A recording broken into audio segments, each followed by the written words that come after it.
Good morning, Shavua Tov, and welcome to the Perek of the week. Today we are looking at the third teaching in the first chapter of Pirke Avot, which reads as follows.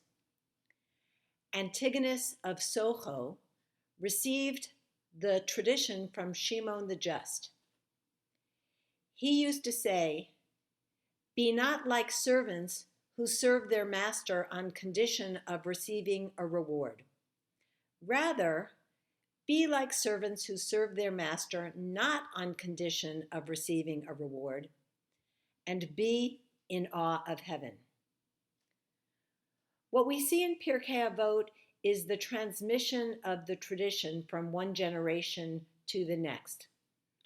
And it's always important to honor the teacher from whom we learned. So Antigonos is recognizing Shimon the Just, whose words we saw last week. Antigonos is a Greek name. He is the first prominent Jewish teacher of whom we hear who has a Greek name. This is the early 2nd century BCE, and we are beginning to see the impact of Hellenism in the Jewish world.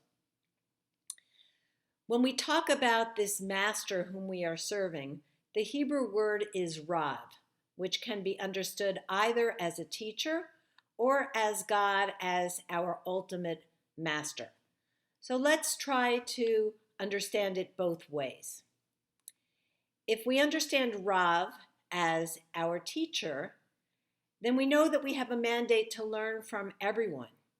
If everyone is our teacher, then Antigonos is telling us that we should care for each other unconditionally without expectation of reward.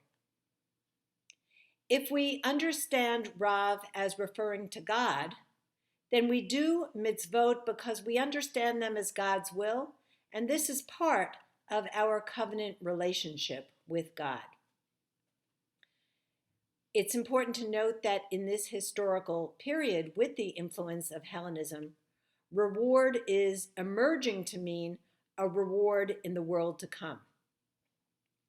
The ideal, according to Antigonos, is for us to be self-motivated to do the right thing. We should not view our religious life and the practice of our tradition as a chore. He concludes with this idea of yirat shamayim, often translated as fear of God. I'm translating it here as awe of God. If we truly imagined that we were in God's presence at every moment, what a deep sense of awe we have.